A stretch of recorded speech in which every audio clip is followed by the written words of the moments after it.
Good morning twelfth class.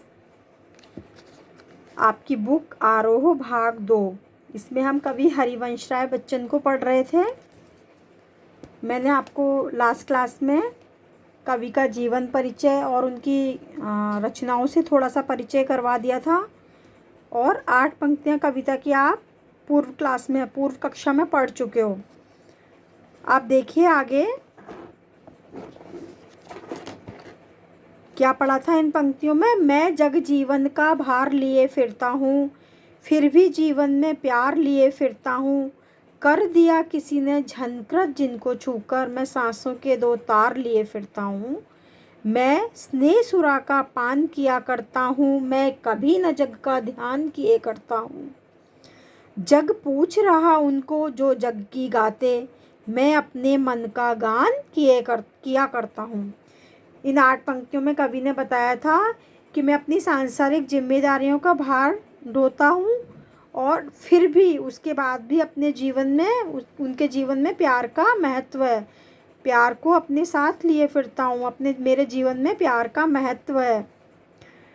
कर दिया किसी ने झनकृत जिनको छूकर, कोई उनका प्रिय, किसी ने मतलब कोई जो उनका प्रिय व्यक्ति है या उनकी प्रेयसी कह सकते हैं या किसी और को कह सकते हैं, जिसने मन के 2 तारों को झकझोर दिया, झनकृत कर दिया, मतलब प्रेम से सराबोर कर दिया। मैं उन सांसों के 2 तारों को लिए फिरता हूँ। सांसों के 2 तार, एक मतलब इस जीवन को, इस सांसों में उसके प्यार के साथ 2 सांसों के 2 तार लिए फिरता हूँ। मतलब क्या करता हूँ, जी रहा हूँ मैं उसकी यादों के सहारे, उसके स्नेह के सहारे।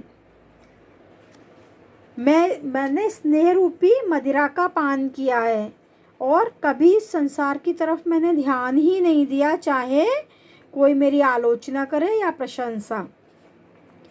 जग पूछ रहा उनको जो जग की गाते, संसार किसको पूछता है? जो उसकी सी बातें करते हैं, चाटुकारिता करते हैं, उनको ही संसार पूछता है। लेकिन मैं कैसा हूँ, कवि कैसे हैं? मैं अपने मन का गान किया करता हूँ। मैं तो बस अपने मन की बात सुनता हूँ, जो मेरे मन में आता है वही मैं करता हूँ। ये 8 पंक्तियाँ आप लास्ट क्लास में कर चुके थे। देखिए, मैं निज उर के उद्गार लिए फिरता हूँ, मैं निज उर के उपहार लिए फिरता हूँ। है यह अपूर्ण संसार मुझे न भाता, मैं स्वप्नों का संसार लिए फिरता हूँ। क्या कहते हैं? मैं निज मतलब अपना, उर मतलब हृदय। मैं अपने हृदय में क्या लिए फिरता हूँ? उद्गार लिए फिरता हूँ। अपने जो अब मेरे हृदय में प्रेम है उसको ही उजागर करता फिरता हूँ, उसको ही सबको बताता हूँ, उसको ही बाहर परिलक्षित करता हूँ, दिखाता हूँ। मैं निज उर के उपहार लिए फिरता हूँ और क्या करता हूँ, मैं अपने हृदय में इसी उपहार को लेकर फिरता हूँ, इस प्रेम के उपहार को लेकर मैं फिरता हूँ, यानी जीता हूँ। यह अपूर्ण संसार मुझको न भाता, मैं स्वप्नों का संसार लिए फिरता हूँ। यह संसार जो है वो अधूरा है, इसमें प्रेम नहीं है, सब जगह सब मतलबी हैं। तो यह अपूर्ण संसार है, अधूरा संसार है जो मुझे नहीं भाता। मैं तो अपने स्वप्नों का, प्रेम भरे सपनों का संसार लिए फिरता हूँ, उसमें ही मैं मग्न रहता हूँ। मैं जला हृदय में अग्नि, प्रेम रूपी अग्नि को जलाकर उसमें ही दहा करता हूँ, उसमें ही जला करता हूँ। सुख दुख दोनों में मग्न रहा करता हूँ और सुख में और दुख में दोनों में ही क्या रहता हूँ, मग्न रहता हूँ, डूबा रहता हूँ। दोनों को ही समान भाव से अनुभव करता हूँ, स्वीकार करता हूँ। जग भव सागर तरने को नाव बनाए, ये जो संसार को कहते हैं भव सागर, जिस संसार में हम जीते हैं और मृत्यु तक क्या इस सागर के बीच में रहते हैं। तो इससे पार लगाने को, परमात्मा तक जाने को लोग तरह तरह के यत्न करते हैं, है ना। नाव बनाए मतलब तरह तरह के यत्न करते हैं लोग इस संसार से पार लगने के लिए। मैं भव मौजों पर मस्त बहा करता हूँ, लेकिन मैं क्या हूँ, इस सांसारिक मौजें, मतलब सांसारिक मौजें क्या है, सुख दुख, उन पर मस्त बहा करता हूँ, उनको मस्ती से झेलता हूँ, मस्ती से उन पर चलता हूँ, मतलब सुख और दुख को मैं समान भाव से महसूस करता हूँ, स्वीकार करता हूँ। अगली पंक्तियाँ देखिए। मैं यौवन का उन्माद लिए फिरता हूँ, उन्मादों में अवसाद लिए फिरता हूँ। लगातार विरोधी बातें आ रही हैं, इसलिए इन सब में क्या है, विरोधाभास अलंकार है और वियोग श्रृंगार रस है, क्योंकि अपनी प्रेयसी से बिछड़ चुके हैं ना कवि। तो ये एक अवसाद इसमें बता रहे हैं, एक दुख, अवसाद होता है दुख या निराशा। मैं यौवन का उन्माद लिए फिरता हूँ, उस प्रेम के कारण मैं जवानी की सी मस्ती अपने अंदर लिए फिरता हूँ, लेकिन उस मस्ती में, उन्मादों में भी क्या, अवसाद लिए फिरता हूँ। निराशा मेरे मन में है, निराश जीवन है मेरा, जो मुझको बाहर हंसा रुलाती भीतर।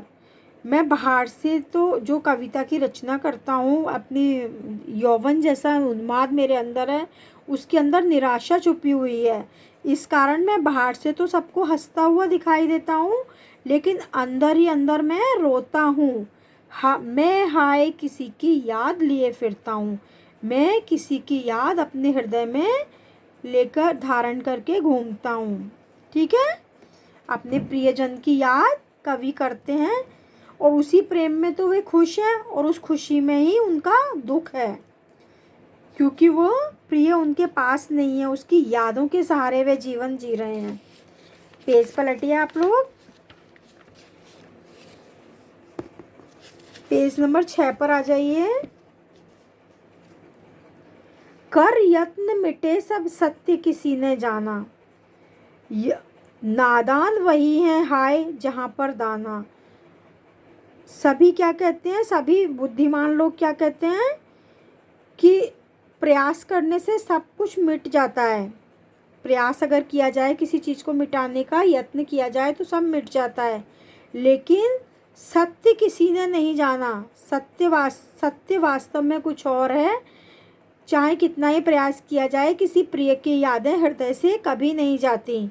तो इस प्रकार जो यहाँ पर जो बुद्धिमान है वे नादान है। दाना, जो नादान का विलोम होता है, नादान जिसके पास बुद्धि ना हो, जिसको ज्ञान ना हो, और दाना मतलब होता है बुद्धिमान। तो ऐसे लोग जो यह कहते हैं कि यत्न करने से सब कुछ मिट जाता है, यह सही नहीं है, यह सत्य नहीं है। ऐसे लोग वास्तव में नादान हैं। फिर मूढ़ न क्या जग, फिर ये संसार, मूढ़ का मतलब होता है मूर्ख। क्या यह संसार मूर्ख नहीं है जो इस पर भी सीखता है? किस पर सीखता है? मैं सीख रहा हूँ सीखा ज्ञान भुलाना। जो मैंने सीख रखा है, जो प्रेम करना मैंने सीख रखा है, उसको भुलाने की कोशिश कर रहा हूँ, फिर भी मैं भूल नहीं पा रहा हूँ, और संसार इस बात पर मुझसे सीख ले रहा है। तो इस प्रकार संसार क्या है, मूर्ख नहीं है क्या? मूर्ख है। अगली पंक्तियाँ देखिए। मैं और जग और कहाँ का नाता, मैं तो अलग हूँ और ये संसार अलग है। मतलब मेरे विचार कुछ और हैं और ये संसार बिल्कुल ही उससे अलग है, विरोध है, बिल्कुल विपरीत है। तो मेरा इसका कोई नाता नहीं है। मैं बना कितने जग रोज मटाता, अपनी कल्पना में अपने तरीके का रोज मैं संसार बसाता हूँ और रोज ही उसको मिटाता हूँ। कैसी कैसी कल्पनाएं करता हूँ, फिर रोज उन्हीं कल्पनाओं को मिटा देता हूँ। जग जिस पृथ्वी पर जोड़ा करता वैभव, ये संसार के लोग, ये संसार पृथ्वी पर जो वैभव के साधन जोड़ा करता है, वैभव मतलब सुख ऐश्वर्य के साधन, मैं प्रतिपग से उस पृथ्वी को ठुकराता, और मैं अपने हर एक पैर की ठोकर से, प्रतिपग हर ठोकर से, हर पाँव से मैं उस पृथ्वी को क्या करता हूँ, ठुकराता हूँ। अगली लाइनें देखिए। मैं निज रोनन में राग लिए फिरता हूँ। निज रोनन में मतलब मैं अपने रोने में, रोनन मतलब रोना, राग मतलब गीत के राग। मेरे रोने में भी क्या है, गीत छिपे हुए हैं। और मेरी जो शीतल वाणी में मैं कविताएं करता हूँ, उसमें एक आग है। वो क्या है, समाज को सिखाने की। अब देखिए, यहाँ पर तो पहले तो कवि कह रहे थे कि मेरे को समाज से कोई मतलब नहीं है, और यहाँ कह रहे हैं मेरी शीतल वाणी में आग है जिससे कि लोग जागें, है ना, मेरे विचार लोग समझें, मैं इस प्रकार सामाजिक हुए ना, तो ऐसे विरोधाभास इन्होंने प्रकट किए हैं कविता में। तो शीतल वाणी में भी मैं आग लिए फिरता हूँ, समाज के लिए एक संदेश लिए फिरता हूँ, बदलाव की आशा रखता हूँ।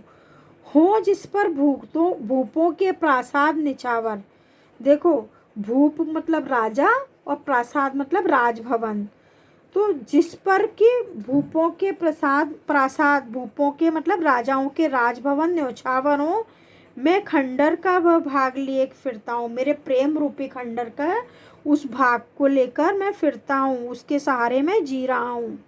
और मेरे उस खंडर के ऊपर अनेकों राजमहल, राजाओं के महल, राजभवन न्योछावर हैं। अब अगली पंक्तियाँ देखिए। मैं रोया इसको तुम कहते हो गाना। मैं रोया इसे तुम गाना कहते हो। मैं फूट पड़ा तुम कहते हो छंद बनाना। क्यों कवि कहकर संसार मुझे अपनाए, मैं दुनिया का हूँ एक नया दीवाना। क्या कहते हैं कवि? मैं कविता लिखकर मैं रो रहा हूँ और तुम इसको कहते हो मैं गीत गा रहा हूँ। मैं फूट पड़ा, मेरा दुख, मेरी निराशा इतनी अधिक हो गई कि मैंने उसको कविताबद्ध कर दिया, लेखनीबद्ध कर दिया। उसको तुम कहते हो छंद बनाना, यानी कविता लिखना। क्यों कवि कहकर संसार मुझे अपनाए। कवि चाहते हैं कि लोग उसे सिर्फ कवि ही ना समझें, कि क्यों कवि कहकर संसार मुझे अपनाए, मैं दुनिया का हूँ एक नया दीवाना। मेरे अंदर तो दीवानगी भरी हुई है, मैं तो दुनिया का एक दीवाना हूँ, इसलिए मुझे दीवाने के रूप में भी पहचाना जाए, न कि सिर्फ कवि के रूप में। अगली पंक्तियाँ देखिए। मैं दीवानों का वेश लिए फिरता हूँ, मैं मादकता निशेष लिए फिरता हूँ। जिसको सुनकर जग झूम झुके लहराए, मैं मस्ती का संदेश लिए फिरता हूँ। क्या कहते हैं कवि? मैंने कैसा वेश धारण कर रखा है? दीवानों का सा वेश धारण कर रखा है। मैं मादकता निशेष लिए फिरता हूँ, और सारी मादकता, निशेष मतलब निशेष, शेष मतलब बचना, और निशेष मतलब जिसमें कुछ भी ना बचा हो, मतलब पूरी तरह से मैं मस्त हूँ, नशे में हूँ। किसके? प्रेम के नशे में। जिस प्रकार मदिरा पीने के बाद नशा आ जाता है, तो संसार के लोग क्या करते हैं? झूमते हैं, चलते चलते झुक जाते हैं, लहराते हैं चलते हुए। उसी प्रकार मैं प्रेम के नशे में मस्त हूँ, प्रेम के नशे में चूर हूँ, और मस्ती का ही संदेश लिए फिरता हूँ। और इस प्रकार मैं मस्ती का, इसी प्रकार मस्त रहने का, दीवाना रहने का ही संदेश लिए फिरता हूँ। अब इसके साथ आपकी कविता कंप्लीट हो गई है। आपको कोई प्रॉब्लम हो तो आप मुझसे पूछ सकते हो, है ना।